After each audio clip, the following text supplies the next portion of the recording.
Chapter 8 Teamwork. Teamwork throughout any organization is an essential component of the implementation of total quality management, for its building up trust, improves communication, and develops independence. A well-functioning institution should consist of a large number of overlapping teams, and teams have the advantage of involving the maximum number of people in the total quality process. It is useful to think of the total quality management institution as a series of overlapping teams. However, teams do not come ready formed. They have to go through a formation process that is critical to their ability to function.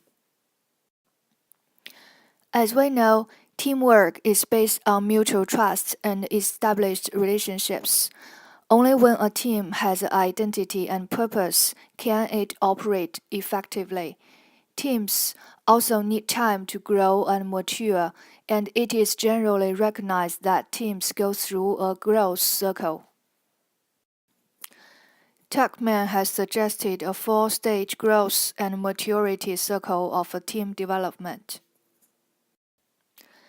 The first stage is forming, according to Tuckman.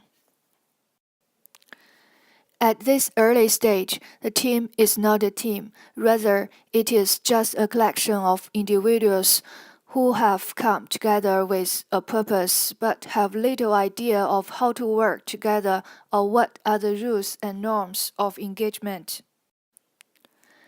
In building relationships, they start with a superficial dialogue familiar to anyone who has arrived in a room full of unfamiliar people.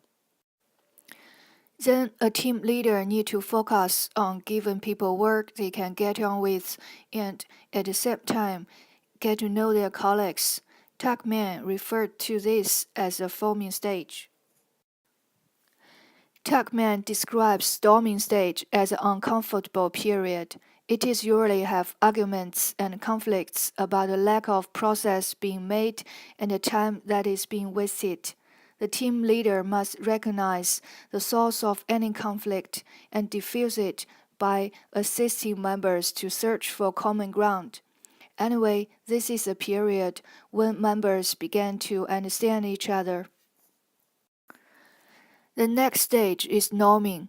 It is a process by which a team establishes its own rules or norms and sorts out the roles that its members should play. Performing is the fourth stage.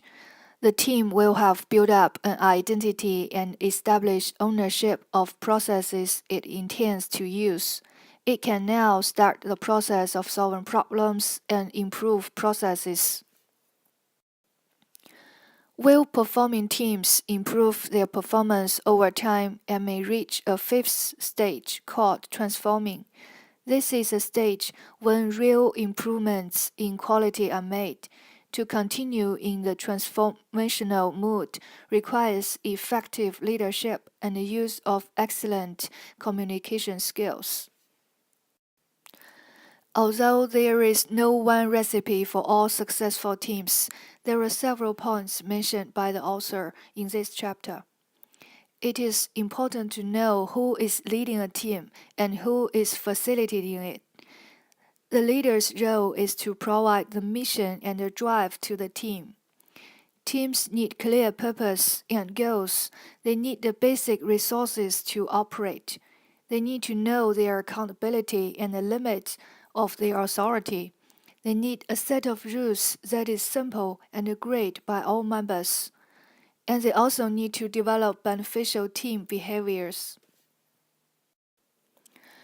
For many people, quality improvement is synonymous with quality circles, and quality circles are considered an essential part of quality processes in Japan, whereas they are not in the West.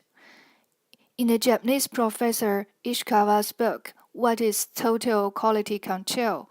He describes quality circles as small groups based upon mutual trust, which voluntarily perform quality control activities within the workplace and which use quality control methods and techniques. Thanks.